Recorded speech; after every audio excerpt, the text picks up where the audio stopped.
Hi, I'm Phil Craig. And I'm Andrew Lownie. And together we aim to bring you the most scandalous stories and some of the most scandalous people in history. So thanks for joining us here on the Scandal Mongers Podcast.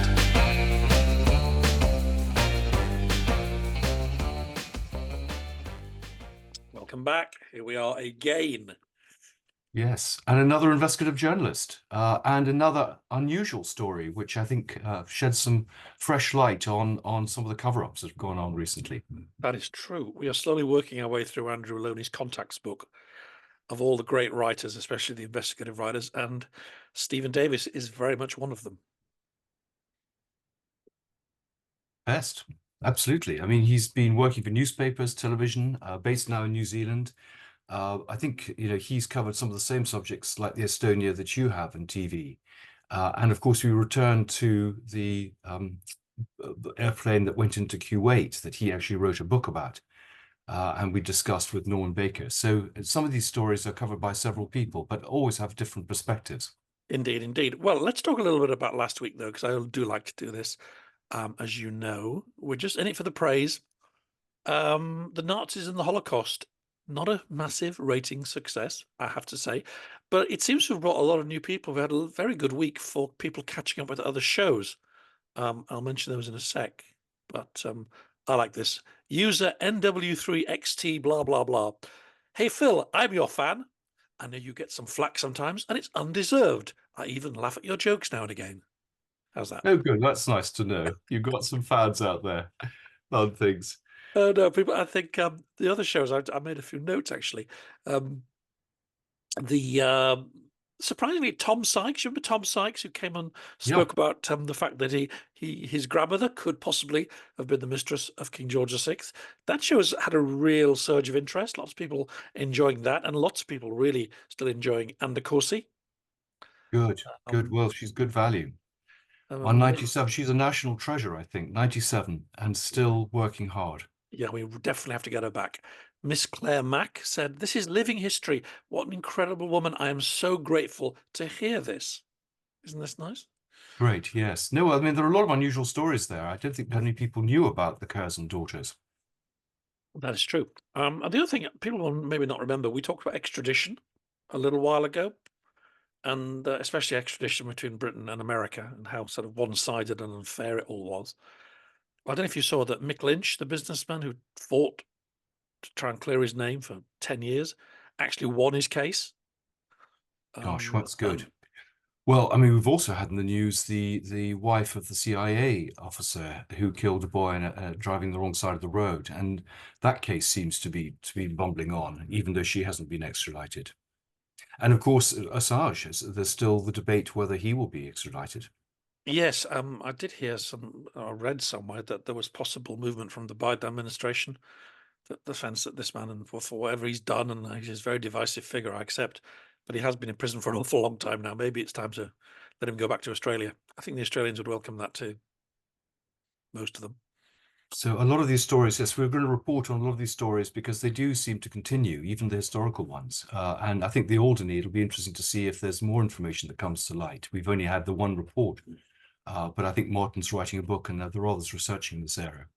Very true, very true. Okay, well, if it's one of the things we've touched on more than anything else, that's probably the royal family, let's be honest.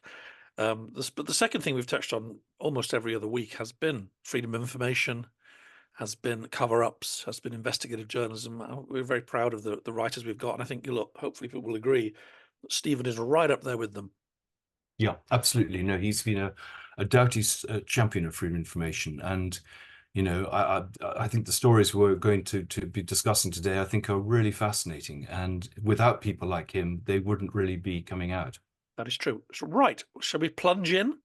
Yeah, let's go to Stephen. Let's see. I don't know. Is he in New Zealand? I don't know where he is. We'll find out. No, he's in London. We caught him in London. He was going back to New Zealand, and we may have to catch him there late at night. Here we go. Well, this week, we're very pleased to have Stephen Davis, who's an old friend and author of mine, and who's had a very distinguished career as an investigative journalist, working for the Sunday Times, for The Independent, for 60 Minutes. And he's written a number of books, which we're going to put details of at the end of the show. And one of them, yes, Truthteller, there it is. has a number of, I think, very interesting stories, including, I think perhaps we're going to start off with the Estonia story, which you, Phil, did some work on as a TV journalist. Hello there. I think you're the first New Zealander we've had on the program.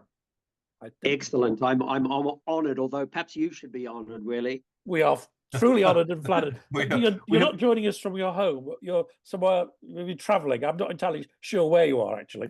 I'm in London, and I can tell I'm in London because the skies are grey and it's cold. Yep, that's usually a giveaway. It's wrong time of year to come here.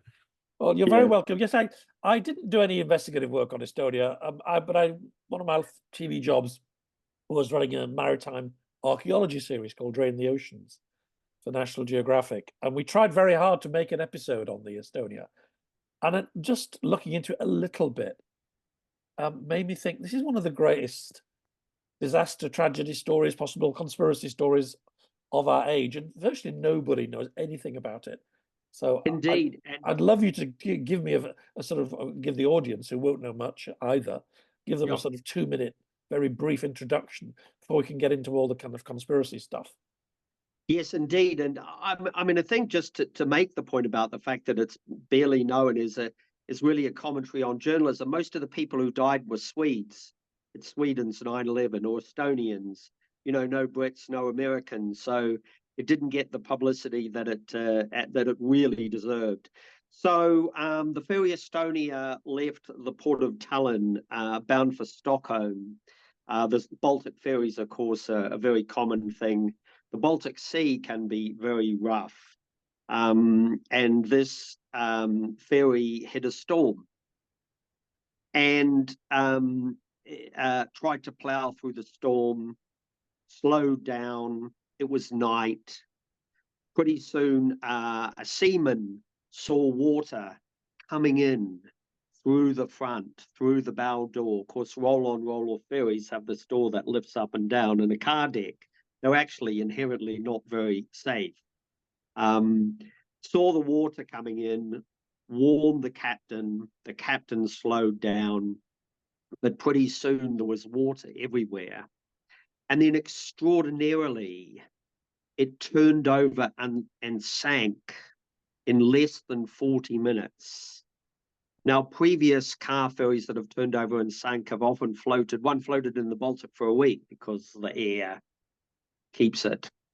It was a storm. If you jumped into the water, your general survival time was about 3 or 4 minutes. 852 people died. There were stories of extraordinary escape. Most people down at the bottom, they saw water pouring down the corridors and pouring down the stairs. They never had a chance. I mean, an amazing catastrophe. And then a couple of very interesting things happened. Immediately afterwards, the Swedish Prime Minister gave a statement and pledged that no expense would be spared in bringing the Estonia up from its grave to find out exactly what had happened. Now, as it happened, it had sunk in relatively shallow water, and every marine engineer said, yes, it'll be expensive, but of course you can bring it up. And instead, to public outcry, they ended up trying to bury it in concrete rather than bring it to the surface.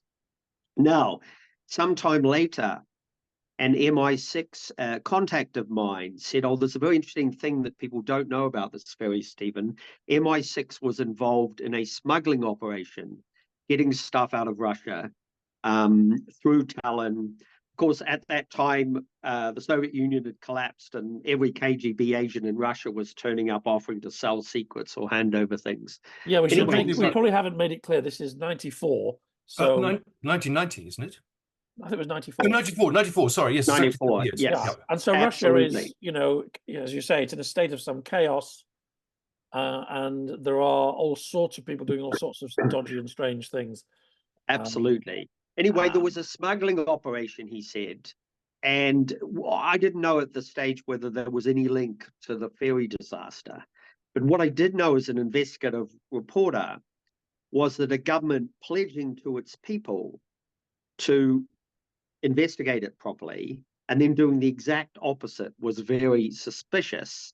And the first commission of inquiry was deeply flawed. I mean, they rushed to a conclusion. So that was the point where I started investigating. The conclusion basically was the cargo wasn't loaded very well. Maybe it got loose and created the hole, the water got in, the famous free surface water effect, which had happened on Herald of Free Enterprise. Yeah, Herald of Free Enterprise, which is a story I also covered. No, it was the basic conclusion was that in the storm, poorly maintained hinges on the bow door, right, came off in the storm, water flooded in, as you said, that effect, and it sank. But most marine engineers straight away just didn't find the story believable because, as I said, they unless you're torpedoed, in the whole history of ships sinking, unless you're torpedoed or hit by something, a ship that large of that height doesn't sink in less than 40 minutes. It turns over and it floats for a while. It's just more or less went straight down. And you also make the point that there was a sort of general agreement between various nations, including Britain, which really had no involvement in the Baltic, to say basically prevent this ship being recovered. Absolutely, Andrew. Though I discovered that a treaty had been signed, basically declaring this grave of the Estonia a protected site, which was highly illegal, by the way, because it's in international waters. International waters are international waters. You can't do that. But when I looked at the countries that had signed the treaty, one really stood out. I mean, all of the other countries were Baltic countries, and then there was Britain. And I thought to myself, why has Britain signed this treaty? How weird is that? And as you know, Andrew, getting information out of Her Majesty's government is like blood out of a stone. And all of my attempts to obtain the background to why they signed this treaty through Freedom of Information were rejected. Yes, they didn't even answer, did they? No, they didn't answer. And the briefing papers were never released. I've never seen them. But of course, why sign the treaty? I mean, it didn't make any sense. It's good because Britannia rules the waves, obviously. Well, yes, but not unless you're. I mean, I know these days people are geographically flawed, but there's no way Britain could ever be considered a Baltic nation, as we know, and all the other signees were. So you had these things. You had a flawed inquiry. You had a factual, a tremendous source telling me there was a smuggling operation, and you had the strange Baltic Treaty. And interestingly enough, 6 years after my source told me about the smuggling operation, the Swedish government finally admitted, yes, there had been a smuggling operation. Yes, it used the ferry Estonia. They claimed that it was used up to the date of the Estonia sinking, but not on that date, rather conveniently. So all of these things, of course, if you're an investigative reporter, really trigger your desire to find out the truth. But what did more than that was me going and talking to the survivors and hearing their amazing stories, or the relatives of the victims, and still years later not being told the truth, and being denied a proper inquiry. And the good thing is, one of the proudest things I've done as a journalist, I have to say, I took part in a 5-part Discovery Channel series with some very fine Norwegian and Swedish journalists. And we actually got the inquiry reopened, and they're re-examining it. And guess what? When they reopened the inquiry and they sent a sub down to film the ferry lying on its side, there's a hole where previously there's not supposed to be a hole. So, I feel at least it's still ongoing. I feel at least we're getting closer to my own knowledge, which I'm sure you'll correct if it's wrong, was based on talking to marine archaeologists. And yes, indeed, they found this hole. And they said, a lot of people then started speculating. Some people, I believe, said it might have hit a submarine. Sounds a bit unlikely. But obviously, the main source of speculation was, is it a bomb? Was there an explosion? The various people heard a bang, including the seamen, a sharp bang on the side. And this is interesting because, they heard a sharp bang on the side, but for a long time, the inquiry said, no, there's no hole there. So there can't be a bang. Now, a Swedish MP who I've worked with and his colleagues have examined the metal which they got from the hole, which was finally found. And they say, these experts say, clear traces of an explosion. So, Wow. could be in a mine, could be in something. But one of the problems with this story as well, and I think one of the problems with investigative reporting in the social media age, of course, is also there were so many crazy conspiracy theories. And the work of a reporter gets kind of dragged into the conspiracy theories. I mean, inevitably there's one that the Israelis did it, Mossad did it. I mean, why? Nobody's quite explained. The Russians, Turkish gangsters smuggling here are just all sorts of nonsense. But I think, I mean, it is clear to me, and I've been doing this a long time, that this ferry did not go down accidentally. I mean, you write in the New Statesman that, I mean, you think that it was a sort of warning by the Russians, and they put perhaps too much explosion, or the boat was weaker than they realized. And so something was meant to sort of send the boat back to port turned out to be something that created this tragedy. Is that right? Yes, interestingly enough, as I said, this free-for-all after the Soviet Union collapse, where everybody, so many people were turning up with secrets and offers, they had to turn them away. But the hardliners in Russia were disgusted. There was a group called the Felix Group, which actually exists, which I think one Putin was a junior member. Anyway, I know for a fact that on 2 different occasions, Western intelligence, British intelligence were warned by the Russians, we know you're doing this smuggling via Tallinn, we want you to stop. And the warnings were not taken seriously and they were ignored. And what were they smuggling? Do we know? You say the Swedish government accepted there had been some, they said before. What was it? Was it weapons? Was it chemical warfare technology? What?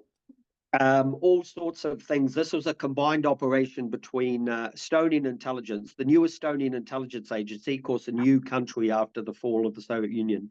MI6 set up the Estonian intelligence, MUST, Swedish intelligence, and MI6. They were things like missile telemetry and components. So one of the key things, of course, in examining, say, Russia's threat is the accuracy of their missiles, their testing, all of those kind of things. And it was seen to be a relatively simple operation because the border between Russia and Estonia was wide open. Just send the stuff to Tallinn, put it on a regular ferry, take it to Stockholm, distribute it from there. Nobody would be the wiser. But warnings were ignored. And, I can't be sure, obviously, what happened. And I hope the investigation keeps going and gets to some kind of conclusion. But there's a hole. There's an explosion. It's followed warnings. I mean, we can somewhat start to reach some reasonable conclusions. When do you think that's likely to report? And I mean, what are the chances of it actually reporting something that's actually true? Yes, that's a very good question. I have to say that my everything I think about Sweden as a country has changed as a result of this story. I had this idea of this great social democracy of open-minded people and, one of the world's most desirable countries.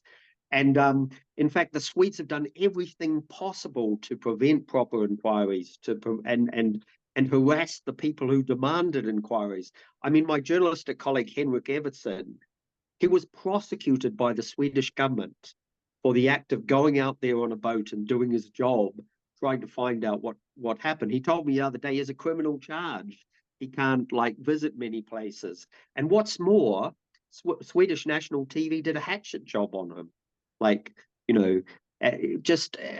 whole idea of Sweden has changed. And so to that extent, they might not be keen on the truth. However, the Estonians and the Estonian government are and have been pushing for it. There's a former Estonian prosecutor who's really pushing for this. So there'll be a back and forth. We've had a couple of reports. We've had preliminary reports. On my podcast, we interviewed The Secret History of Estonia. We interviewed one of the world's top maritime engineers who raised really serious questions about this report. So, we live in hope, but as you know from your own work battling against authorities, Andrew, you just have to keep going on and hope in the end you dislodge something. Yes, something comes through. Well, I mean, you were talking there about fake news, and we were both caught up in an attempt really at fake news. We've talked about the flight into Kuwait actually with Norman Baker Yes. and with Richard Norton Taylor, but you've written several books on it. I mean, indeed, we're doing a book that we were working on. I mean, do you want to tell us a little bit about that and Nigel Appleby stroke Yes, Niall God. Arden, who came Nigel into our Appleby, lives? indeed, he did damage our lives, well, temporarily anyway. Well, first off, he is the reason why I started studying disinformation and misinformation. I actually developed a course on it at the University of Otago in New Zealand, which I teach how to combat disinformation and misinformation. So this individual who had his own book, Desert Fire, which was very discredited, as you know, I don't think people do know. Can somebody just give, I'm speaking here as on behalf of everybody who doesn't know what you're talking about. Fine. So this was an individual who wrote a book called Desert Fire as an SAS man, Major Niall Arden, and he had and the book was withdrawn and discredited. And this is about Kuwait, 1990 Kuwait. Yes? No, this was a separate book. This was a book that he did. Yes, I'm sorry. But he was used as an expert for Stephen's book, which was about the flight. So this he is the flight inserted himself in where my hostages were taken. investigation. Yeah, absolutely. Which we covered. And he gave, and he gave me a lot of information, and which was partially true. And when I researched him, the interesting thing was he was actually connected to that world. He knew SAS people. He did commissioned artworks on SAS missions, actually. So he had a certain degree of credibility, but he inserted himself in the investigation and fed me false information. And when the whole thing blew up on his book, it had a blowback on my investigation, which, you know, it's all too easy in a field where you're dealing with secrets, with intelligence officers and so forth, with special forces people who sign confidentiality contracts. It's all too easy to run a deception campaign on this. At one stage, I got in the post what appeared to be an after-action mission report on what had happened to British Airways Flight 149, which I have now, by the way, conclusively proved down the years, but at the time hadn't. So it looked like the real deal, top secret, etc. I took it to a bona fide SAS soldier contact, well known in the community, and he said, "Oh my God, where did you get that?" And then I said, "Can't tell you, but can you just confirm that's a real thing? It's ours." And he looked through it. That's the real deal. Okay. And I was actually about to publish a long piece on this, which I would have been comprehensively discredited. Something about it kept bugging me. And one night I woke up in the middle of the night. I was living in Ashvale near Guildford at the time. And I went and reread it for about the 20th time. And there was one date down the bottom, a date at which some of these secret team had apparently been evacuated by the Americans in Kuwait City, which was simply wrong. It was the wrong date. But very basic mistake. Yes, but like really tucked down, Andrew, in the document. I mean, a basic mistake. But, you know, 80% of it was real. And so this is, you know, you can imagine it would have succeeded in their goal. It probably would have ended my investigation. I may well have given up. I mean, subsequently, I found lots of other people. But we shouldn't overestimate the determination of governments to keep these secrets. I mean, you know that, even to the extent of not compensating victims or lying to them over the years, which, of course, as we know with the post office and other things we do. The wonderful Anne Clewett MP, who was a good friend of mine who helped me with the investigation, was a real campaigner.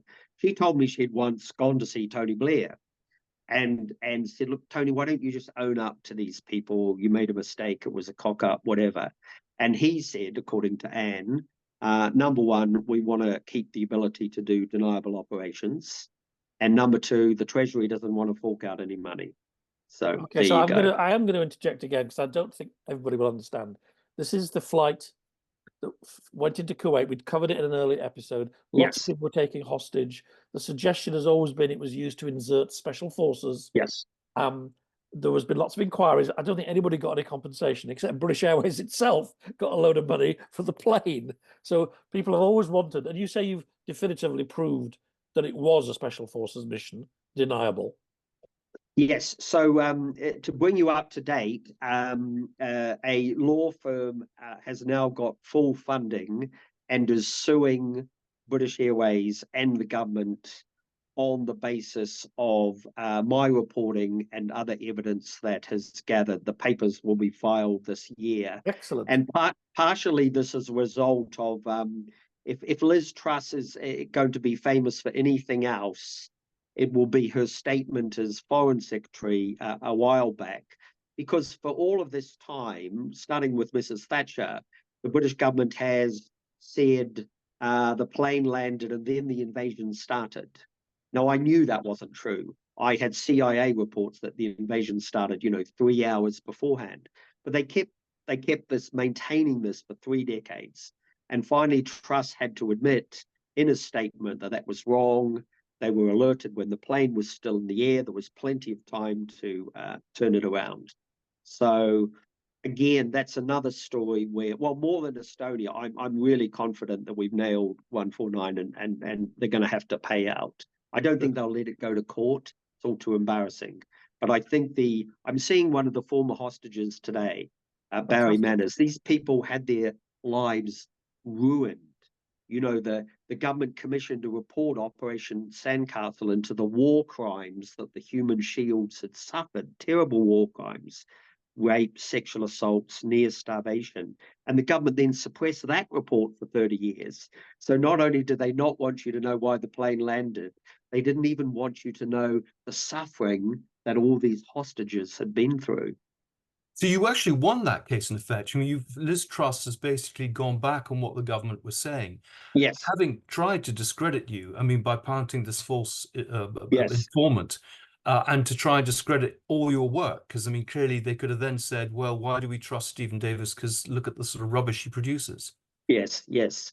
Well, of course, in fact, at the end of the day, I didn't, the TV program and the book didn't get published, and I was able to, reinvestigate it and rewrite it. And we're making a new TV series now, in fact, Andrew. So it's all finally come out. It's been a long, hard slog. Yes. I was saying to the television people, I was on the news desk of The Independent on Sunday in August 1990, 3 days after the plane landed.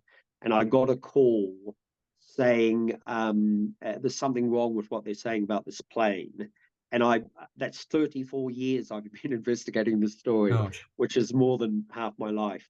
But yes, we do have that satisfaction. The Truss statement, very weirdly, I was living in New Zealand, the Foreign Office rang me up to say, in the middle of the night, to say, oh, look, Stephen, we know you're interested in this story, understatement of the year.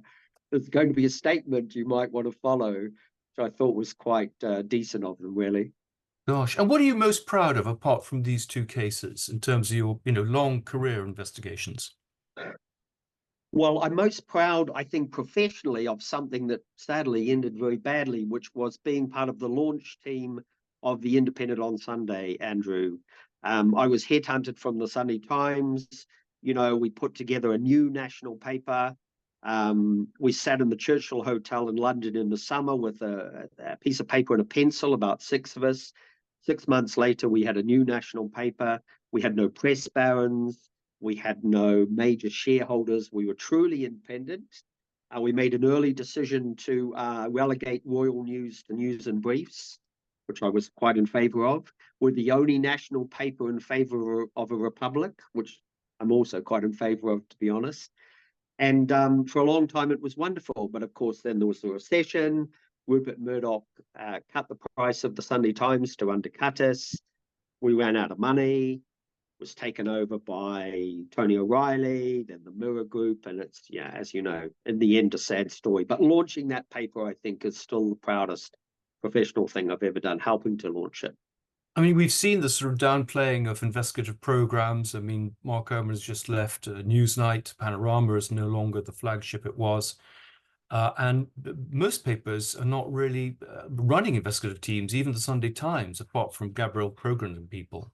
I mean, do you see this as inevitable, or do you think that in some ways other smaller magazines, Bellingcat or Unheard or Tortoise, are taking the place of the major papers? Bellingcat has got a good role. I was saying to somebody the other day, I'm really glad I've been a reporter since I was 16. I'm really glad I had the journalism career I had in the last 50 years, not the next 50 years, which with social media and things will be difficult. The optimist in me says, and when I talk to students about this, the optimist says that eventually we will reach such a stage of misinformation and disinformation that trusted sources will come back into vogue. You know, the BBC, if it manages to keep funded and doing its job properly, other sources, and so there will continue to be investigative reporting. On the other hand, I know for a fact that local councils all over Britain are getting away with murder, misspending, corruption, because local papers either don't exist or they don't even cover their councils anymore. So you know what those people are doing behind closed doors. You in the area you live, you'll never find out. Gosh, I mean, that is shocking. I mean, you've also written about the sort of shoot to kill policy. Can you tell us a little bit about that and the SAS sort of covering up crimes? This was in Northern Ireland, I assume. Oh, right. Yes. No, I used to go to Northern Ireland regularly to for the Sunday Times. I wasn't the major correspondent, but they used to send me usefully because I was a New Zealander and had a New Zealand passport, still am a New Zealander. When you arrived in Belfast to cover stories, the taxi driver would be either working for the IRA, the Provos, or Special Branch, or the Irish Police. And by the time the taxi ride had ended, they would wanted to find out what you were doing and why you were here. But I always played the Kiwi card. Of course, I'm a New Zealander, talk about rugby. Nobody really hates New Zealand, I don't think, anyway. The odd Australian here and there.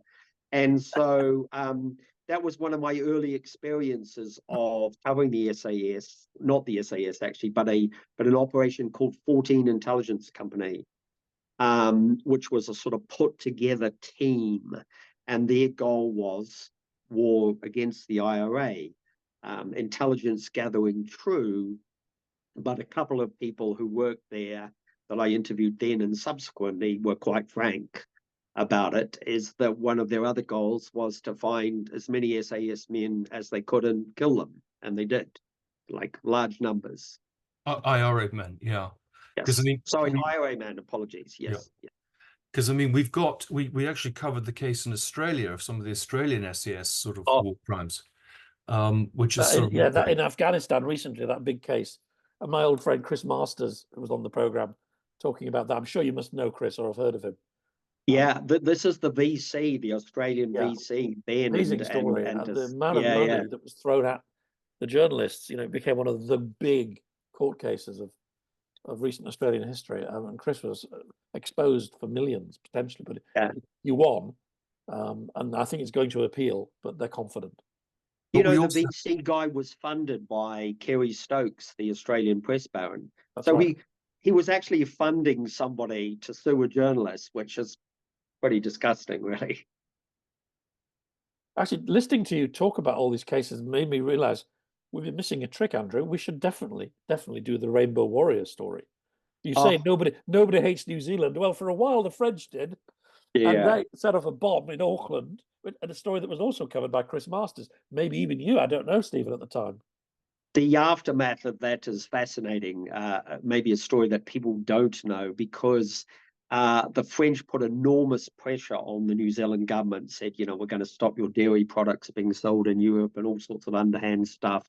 And finally forced the New Zealand government into a deal whereby the two secret agents were caught by the New Zealand police. You know, this solid New Zealand police, nobody took seriously, actually caught two of the French. So they were banged up in New Zealand.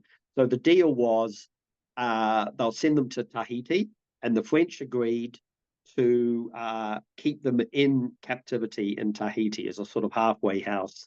And no sooner had they got there than an excuse was invented for both of them, and they were both out in about 9 months, I think. Gosh, and what are you working on at the moment? Is there a new investigation? Yes, Andrew, I am working on a new investigation, which is just out now, my third podcast series, The Secret History of Antarctica. So I've been obsessed with Antarctica since I went down there in 2003. Just a stunningly beautiful place. I've been dying to go back. While I was down there, somebody told me that a man had died at the South Pole in mysterious circumstances, an Australian astrophysicist called Rodney Marks. And so I have investigated that and what's behind that. And again, there's a classic tell early in these things, which is the thoroughness or otherwise of the official investigation. And in this case, the Americans, it happened at the South Pole, an American base, Scott Amundsen, the American authorities did the opposite of what you would investigate if a young man died suddenly in mysterious circumstances on your watch at your base. Destroyed evidence, prevented the New Zealand police from digging into it too hard, prevented interviews, didn't hand over documents, just classic, really. And so once that happens, I get interested, to be honest, and then I'm a bit. Actually, all my investigations seem to go on for a couple of decades, and maybe I'm just slow. Well, it's a complicated you story. must come back and talk about that one, because when your podcast is finished and ready to go, that sounds really gripping. Okay, absolutely. Yeah, no, it's fascinating, and there's an interesting jurisdictional issue on Antarctica. Effectively, it's a land of no laws, because the Antarctic Treaty allows you to have a base there, but never claim that base as part of your sovereign territory. So there's this amazing, a whole continent where, there's no police force and there's no things that happen there. There's always a jurisdictional argument. I mean, what do you think? I mean, you've done 6 episodes, I think, on this. I mean, what is your argument? Because, I mean, the whole series of theories has been put forward, starting with suicide. But you think that there's something more complicated going on? Yes. So there's no way. I mean, for your listeners, he died in agony over a period of time, and the coroner in Christchurch found out that after the pathology report that he had swallowed a large amount of methanol. Now, there was a suicide theory and so forth, but nonsense, because he was happy getting married and so forth. And you wouldn't swallow methanol as a means of killing yourself. It's just absolutely agonizing. And so the strong theory is, and the detectives believed, that he had been deliberately poisoned. And what was the motive? Well, I'm afraid I can't tell you that, Andrew, because I'm moving on to the next stage. But maybe we'll have a chat after I finish the next stage. And I did a couple of recent interviews on that very question of motive. Let me say that this is a very odd environment in the winter over at the South Pole. There are like 50 people, 6 months of darkness. There's all sorts of stresses and strains, and let me say, odd things can happen. Arguments can develop. People can get angry with each other. All sorts of interesting stuff. We must have you back for part 2. And meanwhile, we'll put up links to the podcast as well as your book, so that listeners can get prepared for part 2. Excellent. Thank you very much. I recommend this to anybody who's interested. I'm just holding up a copy of Truthteller, which is one of Stephen's books, which is a great kind of précis of some of his best cases, best stories. Yeah.